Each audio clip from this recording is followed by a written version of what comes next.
Hello everyone. आज हम GNP के बारे में अध्ययन करेंगे। जीएनपी ग्रॉस नेशनल प्रोडक्ट यानी कि सकल राष्ट्रीय उत्पाद। सकल राष्ट्रीय उत्पाद से तात्पर्य है एक वर्ष की अवधि में वस्तुओं और सेवाओं के समस्त मूल्य से होता है। समस्त मूल्य यानी कि जो वस्तुओं और सेवाओं का उत्पादन होता है उन सभी का मूल्य जीएनपी कहलाता है। जीएनपी को कुल आय के बराबर माना गया है। जीएनपी में मजदूरी, लाभ, लगान, ब्याज इन सब का योग होता है। इन सब का योग जीएनपी के बराबर होता है, ग्रॉस नेशनल प्रोडक्ट के बराबर। तो जीएनपी की गणना कैसे की जाती है, इसमें कुछ बिंदु दिए गए हैं। नंबर 1, जीएनपी ज्ञात करते समय हम इसमें से मूल्यह्रास यानी कि प्रतिस्थापन व्यय नहीं घटाते, उसको इसमें जोड़ दिया जाता है। जीएनपी ज्ञात करते समय उसी उत्पादन को शामिल किया जाता है जिस वर्ष का हम जीएनपी ज्ञात करते हैं। मान लिया हमको 2022 का जीएनपी ज्ञात करना है तो हम 2022 में किए गए उत्पादन को ही उसमें सम्मिलित करेंगे, उससे पहले को नहीं करेंगे या उससे बाद वाले को नहीं करेंगे। जीएनपी का मूल्य मुद्रा में व्यक्त। तो जीएनपी में हम उन वस्तुओं और सेवाओं को शामिल करते हैं जिनका मूल्य मुद्रा में व्यक्त किया जा सके। ऐसी वस्तुओं को नहीं शामिल करते जिनका मुद्रा में मूल्य व्यक्त नहीं किया जा सकता।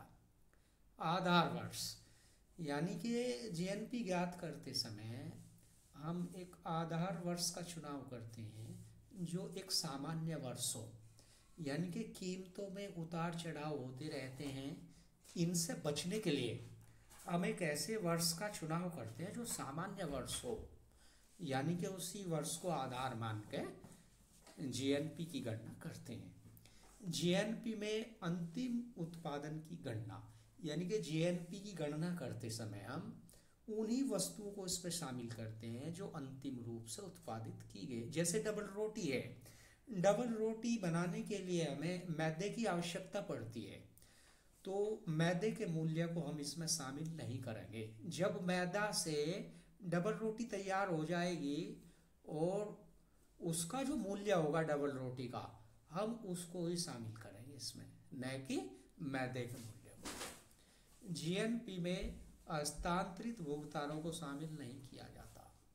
कुछ ऐसे भुगतान होते हैं जो इस तरह के भुगतान है कि उन भुगतानों को करने से प्राप्तकर्ता उनके बदले में कोई सेवा नहीं देता है। जैसे कि बेरोजगारी भत्ता है, वृद्धावस्था पेंशन है, उपहार है, अनुदान है, इनके बदले में कोई भी प्राप्तकर्ता किसी भी प्रकार की कोई सेवा नहीं देता है, तो ऐसे भुगतानों को हम शामिल नहीं करते।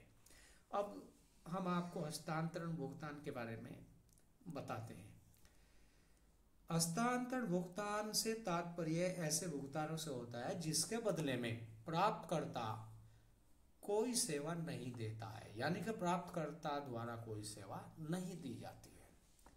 अगला बिंदु, निःशुल्क वस्तु व सेवा शामिल नहीं की जाती, यानी कि जो वस्तुएं निःशुल्क होती हैं जिनके बदले में कोई शुल्क नहीं दिया जाता उनको भी इसमें शामिल नहीं करते। जैसे किसी पेरेंट्स के द्वारा घर में अपने बच्चे को अपने आप पढ़ाया जाना या अपने घर का कार्य स्वयं करना, तो ऐसे वस्तु और सेवा को इसमें शामिल नहीं किया जाता।